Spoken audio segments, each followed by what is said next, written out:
সমাজে হালাল হারাম নিয়ে আলোচনা একটু কমই হয়। বাংলাদেশি সিজন আসতে পারেননি, তাফসীর মাহফিল অসংখ্য মাহফিল হয়, ওয়াজ মাহফিল হয়,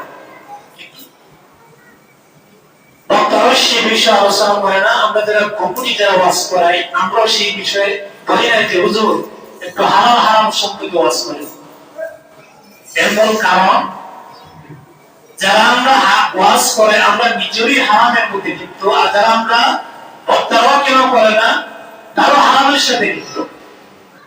হারাম কিন্তু অনেক ক্ষেত্রে, শুধু খাওয়ার ক্ষেত্রে, নেওয়ার ক্ষেত্রে, লেনদেনের ক্ষেত্রে অসংখ্য ক্ষেত্রে হালাল হারাম রয়েছে।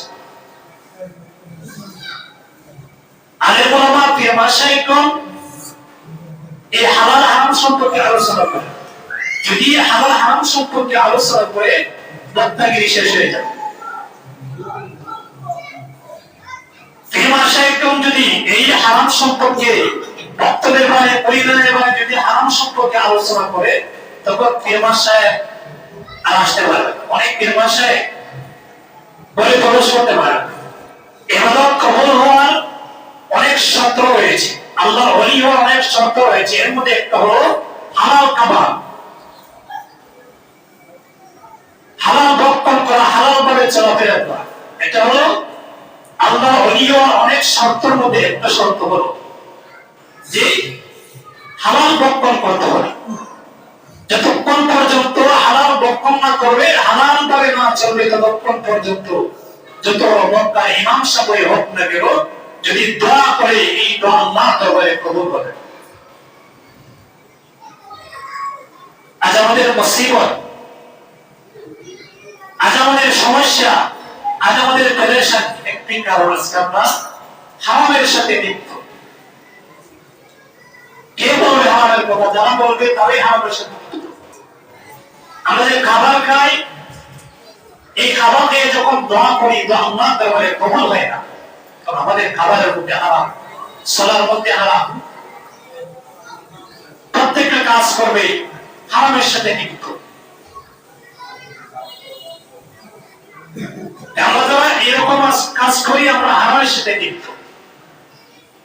অনেক পীর মাশায়েখ আছে, মুরিদানকে যদি শক্তভাবে, যে মুরিদান যখন হারামের সাথে লিপ্ত, যখন হারাম ভাবে চলাফেরা করে, যদি পীর মাশায়েখ শক্ত করে বলে তুমি এই পথে চলো না, তুমি সঠিক পথে আসো, অবশ্যই পরিবর্তন হবে।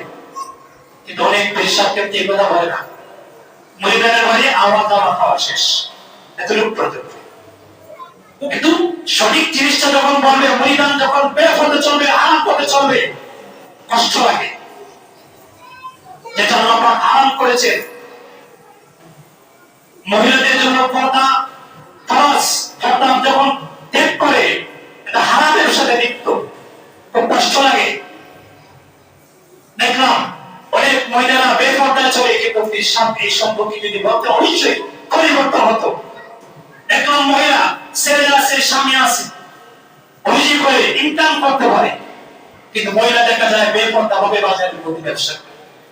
অথচ যদি পেশা বলতেন যে তোমার ছেলে আছে, ছেলে ব্যবসা করবে, তোমার স্বামী রুজি করে, তুমি কেন বেপর্দা ভাবে পর্দা ত্যাগ করে তুমি কেন ব্যবসার মধ্যে, বাজারের মধ্যে তোমার মুখ মন্ডল হাজার করবে দৈনিক দেখতেছে, এটা হারাম। যদি একটু নসিহত করতে অবশ্যই মহিলা পরিবর্তন বলেন, আমরা কি শিখবা, কি বলবো?